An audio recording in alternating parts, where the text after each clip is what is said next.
Hello and thank you. When I was thinking about coming here, the question for me was, what can I bring? What can I add? What can I share? I really didn't have any idea what I would gain. I cried yesterday, and when I was explaining the story to Paul and Lynn, who are my wonderful hosts, I was welling up again. And I'm not a crier. And then today, I cried again. And it really struck me that just the power of an experience. And that's really what's going to make the difference. Now, we've spent the last 4 years studying why people don't listen, why people behave the way they do, how the government has manipulated people, and we have found answers that are mind-blowing, and we really want to share these with you. There's some really, really key bits of information that when you understand, you really will understand people. Now, there's a guy that runs a podcast, and he talks about a story where his friend was at a picnic, and he started talking about an unpopular subject. And then there was a frost in the air. And then people started moving and edging away from him on the picnic blanket. Who's had that experience? Now, it's so key. You've all had that experience. And Drea said something yesterday that was quite profound, and many people were saying things that were really quite profound related to the work that we do. Now, self-censor is something that you'll likely do after that experience. You're human beings, okay? And if you don't, you probably destroy every relationship you had with anyone that believes a narrative.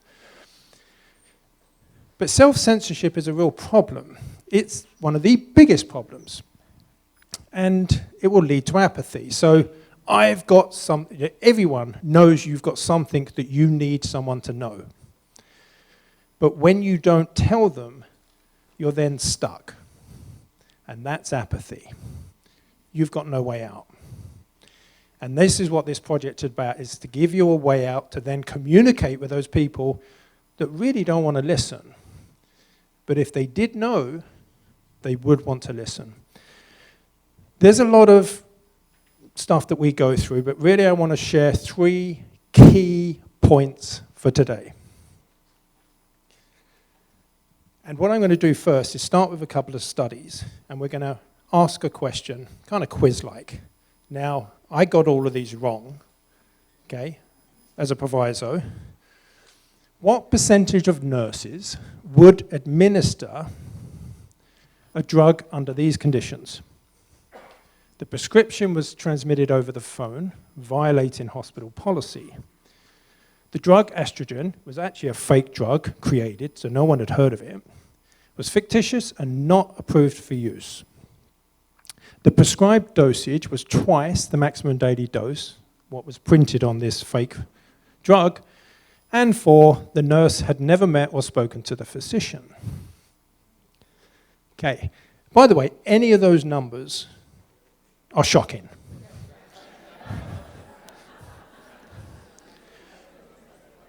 So take a moment and think what you think the answer is.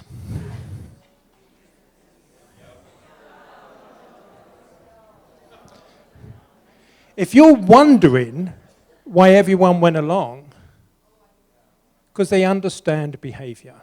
They understand how to create the situation to get the outcome that they want. There's about, and the numbers really keep coming up same time and time again, there's about 10 or 20%, depending on the context, that you can't manipulate in the same way. It's probably this room. Right. And by the way, Cialdini, who wrote the sort of Bible on influence, said that was the scariest study he'd ever seen. And they ran that. It's funny, actually, why they ran that study, because a doctor had written out a prescription saying, ear, okay, and the nurse administered it as a suppository.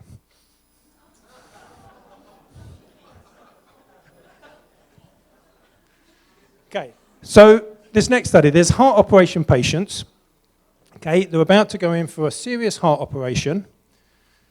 The mortality rates from one hospital to the next could differ by up to 300%. So you could have a 3 times more chance of surviving in the hospital with the better outcomes and the better doctors.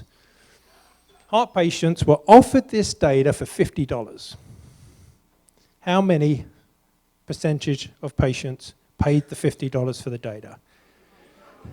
See, okay, logically, what should it be? It should be 98%. It should be the odd person that was missed it or whatever. It's 8%.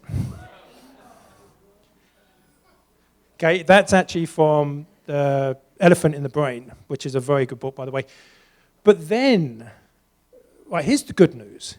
If you got those wrong, then there's some really important information that we don't yet have. And that's what the governments have. They stopped listening to what we said we were going to do, and they started watching what we actually did. And because we are optimistic about what we're going to do, like we're not going to order the dessert in the restaurant, or we're going to go to the gym, whatever it is, we're not good predictors because we see it through our own perception, and we see it through not being aware of the hidden forces.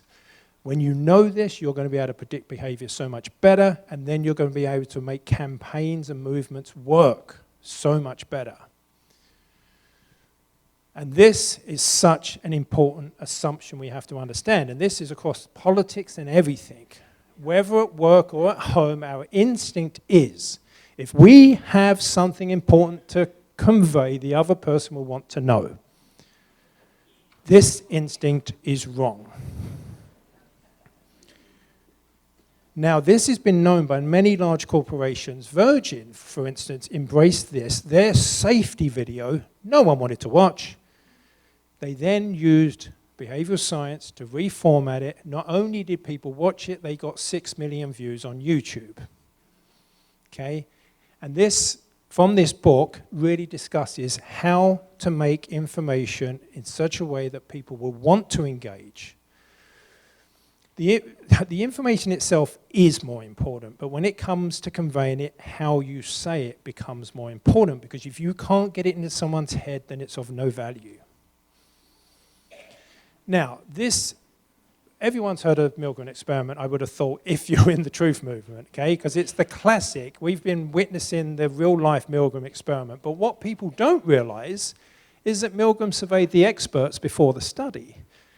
1% of psychology students predicted 1 out of 100 people would push the button. By the way, it was 67% of people would push the button to potentially electrocute another human being because someone in authority said so. The psychiatrists fared much worse. They said 1 in 1,000. Now, why are people, even experts, so bad at predicting behavior?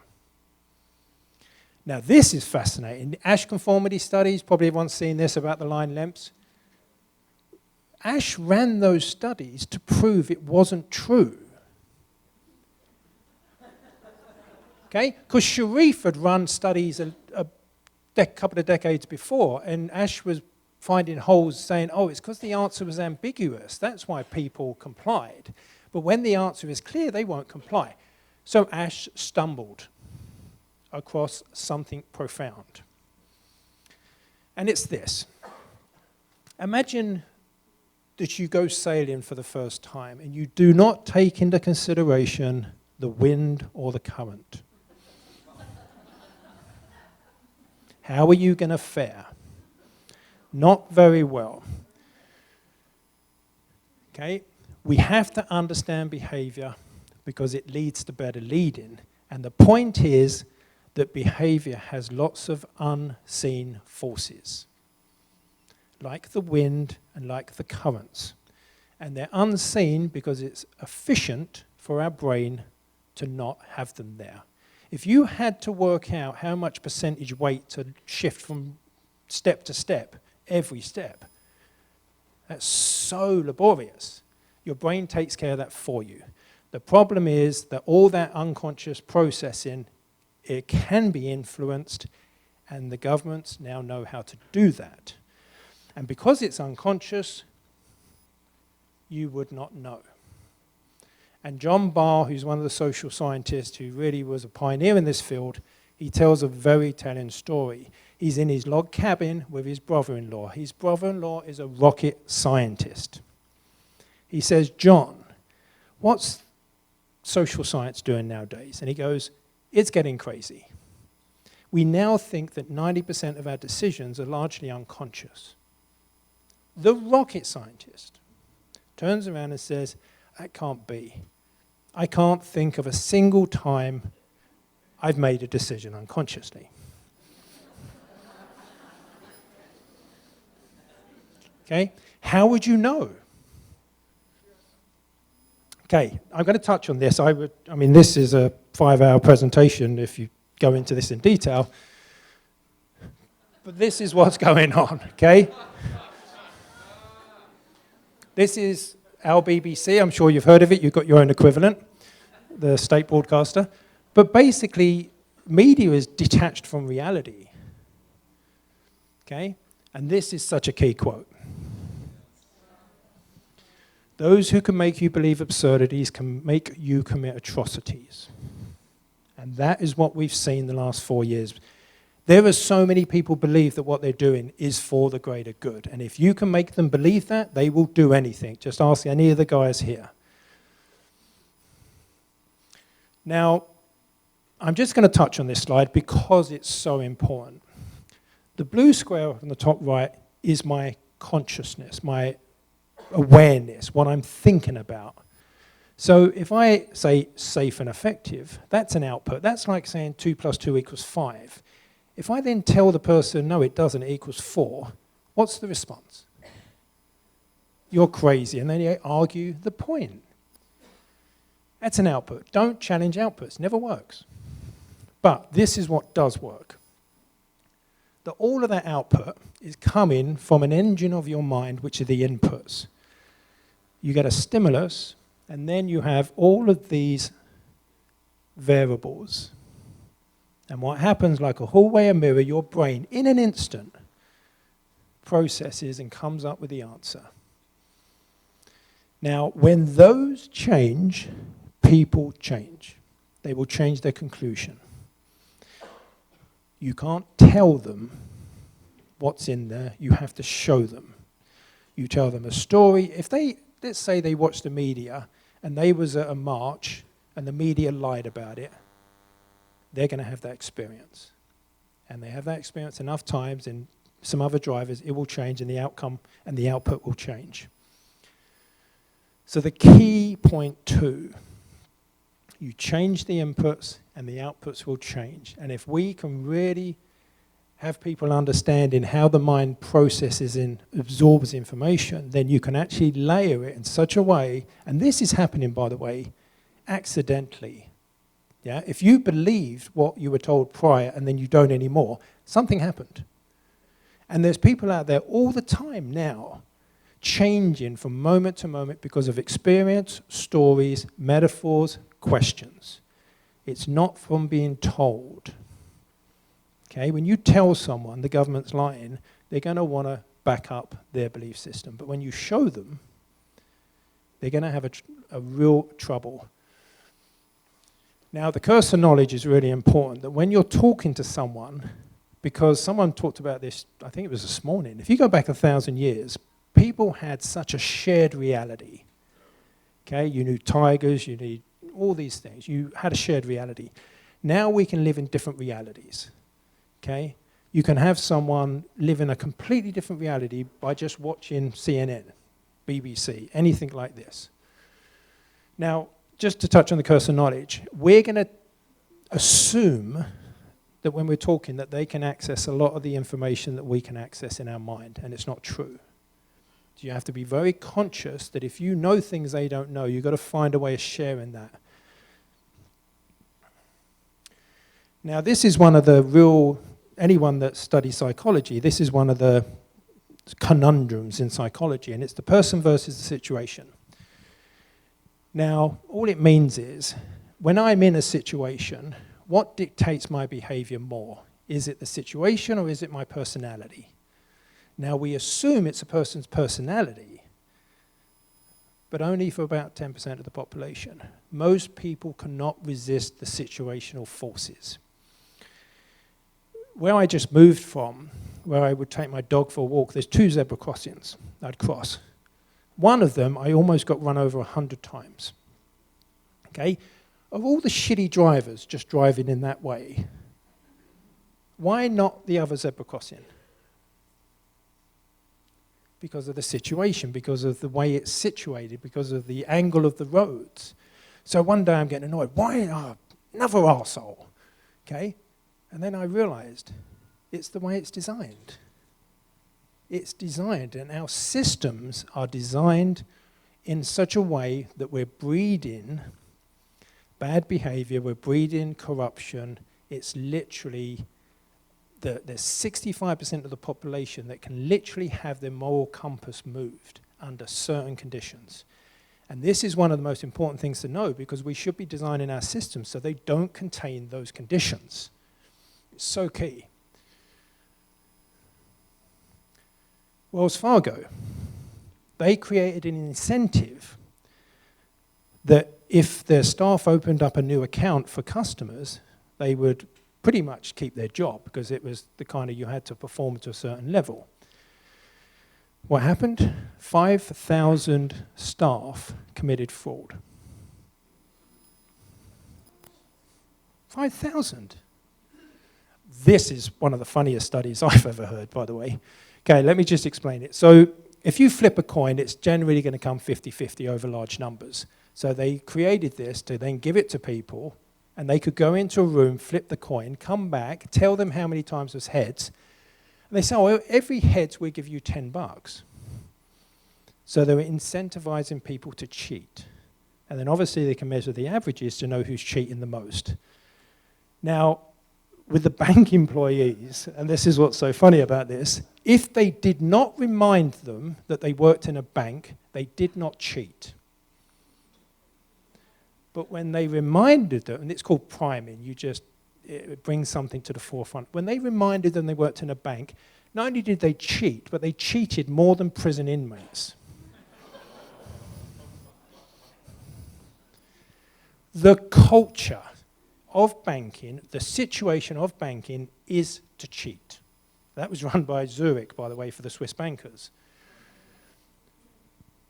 The systems that we have are breeding bad behavior, and many people can't resist the situation and the incentives. And what was spoke about this morning in the political sphere about the financial statements is so important, because you put a carrot up there and you're going to get a lot of people want to eat that carrot. And it's not hard to find a load of corrupt people that will become a politician. Remember the 30K incentive to put COVID on the death cert? They don't have to find loads of corrupt people. They just have to incentivize people. And they know that. So it's not direct control, it's indirect control. And that's much more powerful because it's subtle and it's hidden. But there's so much good news. If you prime someone on a diet and you just give them a healthy recipe before they go shopping, they buy something like 80% less junk food. If they ran studies where they said to people, just give a load of money away the next 2 weeks, their blood pressure dropped to normal levels. Just this doing good thing. So if we create environments where doing good is rewarded, but at the moment, doing bad is heavily rewarded. So this is key point 3. Bad situations drive bad outcomes. Good situations drive good outcomes. Riots are literally just a perfect storm of bad outcomes. So in summary, understanding behavior leads to better leading. If you know what drives people, and we've got a few videos on behavior that will give you such an insight. One insight on this: the single most important factor that will get someone to do something is how easy that thing is to do. So if you want someone to do something, make it as easy as possible. How did they do this during the pandemic? The comply route was painted with Teflon. The not comply route was either hidden or painted with sludge. Everything they wanted you to do was as simple as possible. They booked the jab for you, everything. It was all concrete, simple, simple, simple. 2, change the inputs, the outputs will change. And the more you understand this, the more powerful it will be. It's not about telling and conclusions, it's experiences and inputs. The situation governs people's behavior more than their personality in most situations. But we don't attribute it that way. If you're driving along and someone cuts you up, what do you you make an instant decision. But if we cut them up, we blame the situation. I was in a rush, whatever. Okay? So understanding this, our brain is doing this for protection and survival. The brain's not designed for truth. But knowing that, you can create the situation for truth.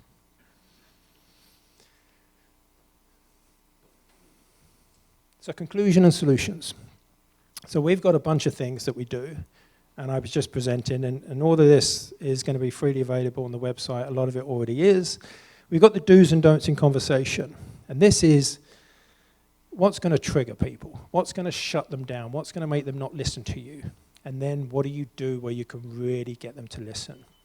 We have a message template on the right, which is a PowerPoint presentation to ask you all the good questions. What's going to make this go viral? What's going to make people want to talk about this? What's going to make people want to share this? What are the things I need to avoid? And then we've got this thing on the left here, which is just understanding behavior. And it looks a little bit complex, but it's really easy. This is by B.J. Fogg, by the way, is one of the experts on behavior. Behavior happens when motivation meets ability meets prompt.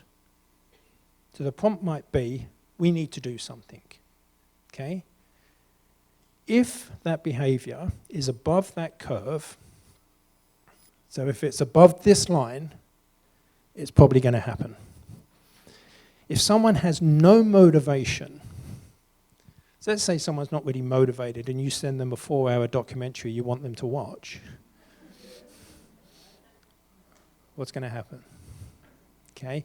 Understanding that single slide in designing your solutions and your campaigns will be incredible. That literally changed so much about what I did and so much about how I lived my own life, about where I put my gym clothes, my bags, all those things. Oops, gone the wrong way. Okay, I want to do a thought experiment. Take a moment. Imagine it's 5 years from now. And you've all done something so incredible that's made a huge change to Canada. Okay? Made a huge change. And you come back to now and start thinking, what is that thing? What did I do? Did I just start understanding people? Did I start joining any of the number of speakers here? Because you all don't realize how much power you have. All of you. I had a lady come up to me at one of the conferences and she says, I want to thank you. I said, what for? She said, the work. I said, well, you're welcome. She goes, it gave me confidence to go to one of the major supermarket retailers in the UK, and she got the mask mandates overturned in 24 hours. One person. Okay? And how did you feel hearing that story? Inspired. We're wired for story. We trigger each other. I cried a few times in the last few days because I've been inspired beyond what I thought was possible.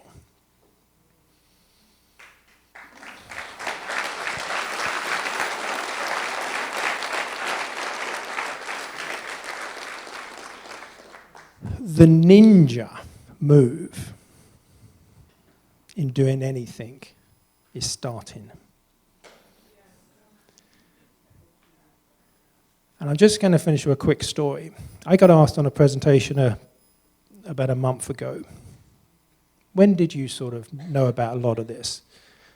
Well, I was rudely awakened in 2004, to be honest. It wasn't really a choice.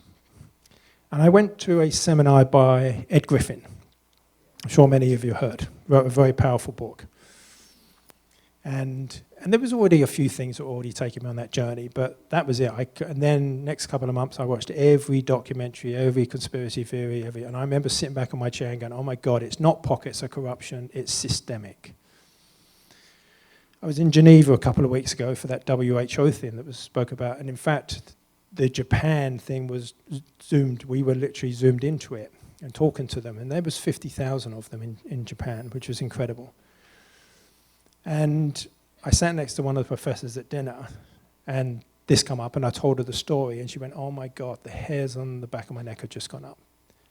She went to an Ed Griffin presentation, and there was a load of middle-class people there, and they all knew what was going on. He said to them, what are you doing? And they just all said, well, we know about it. Yeah, but what are you doing?